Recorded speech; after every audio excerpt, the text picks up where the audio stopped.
Like, what world are you even talking about? Like, are you reading out of a storybook right now? Like, what are you? And then I just said to them, I said to the panel, filled with like one general and a bunch, I go, are you telling me that Mexico can join a military alliance with China if they want to? Like, no, they can't. It's just not the case. It's just not the case that like, oh, sovereign nations are allowed to do whatever they want to. Like, sorry, that's not how it works. And America would never accept that anywhere near our own. Let like some small little, let the Bahamas try to join like a military alliance with Vladimir Putin and see what happens. You know, it's just like, that's not actually how the world works. The idea of even saying like you're legitimizing evil, you're like, what could be more evil than discouraging peace talks in the middle of a hot war? So that, you know, like maybe you don't get to have a comment on who's too evil to meet with. And this is what I was talking about the other day when I was kind of reflecting on my most recent Piers Morgan appearance. But one of the things that happens, particularly when it comes to war, what you see, particularly in the West, I mean, which is what I know the best. But in the West, when they're justifying war, all of a sudden you notice that like people start talking about things like it's a fantasy land, you know, like they're just, hey, we don't appease dictators, or we don't, these were two of the arguments that I was met with my last time that I was on Piers Morgan. They're both arguments I've been met with before, but like one of the arguments was about Ukrainian entry into NATO. And they go, hey, since when can a big country bully around a little country and tell them they can't join whatever security alliance they want to? And like, that's the way it's presented on this show. Like, hey, since when did bigger nations start telling smaller nations what they could do? You're like, I'm pretty sure since there were big nations and small nations. Like, what world are you even talking about? Like, are you reading out of a storybook right now? Like, what are you? And then I just said to them, I said to the panel, filled with like one general and a bunch, I go, are you telling me that Mexico can join a military alliance with China if they want to? Like, no, they can't.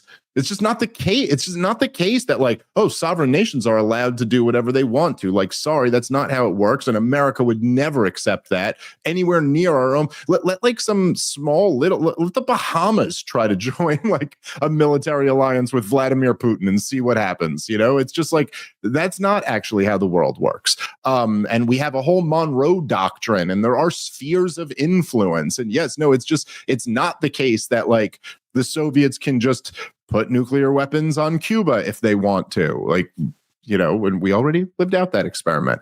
And then the other thing was the thing about appeasing dictators. Like all of a sudden it becomes like Vladimir Putin bad, you know? Oh, what are you talking about? Appeasing dictators. The whole world is dictators that America gives money to. What are you talking about?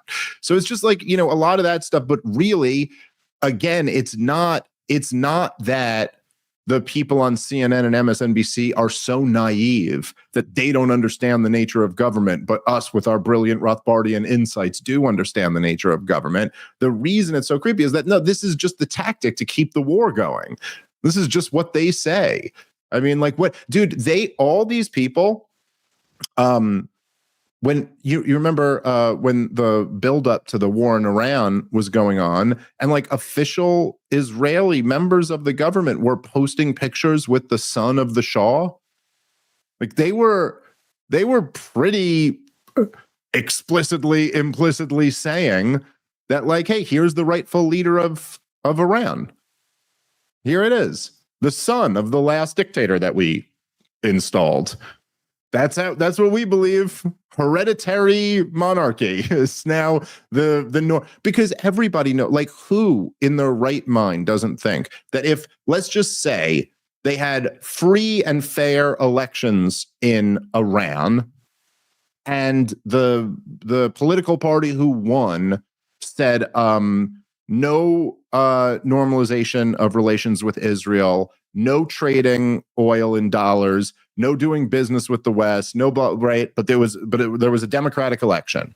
Or let's say there was a military coup in Iran, and a military dictator took over, but he said, we're going to normalize relations with Israel. We're going to open up our oil markets to American oil companies. We're going to trade only in dollars, yada, yada, yada.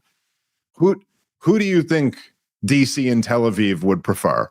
Do you think they would go, no, we have a commitment to democracy and an open society, and we would never, support, we would never appease a dictator? Like, no, obviously they would choose the latter because that's their policy objectives. And you've got 80 years of US foreign policy to back this up.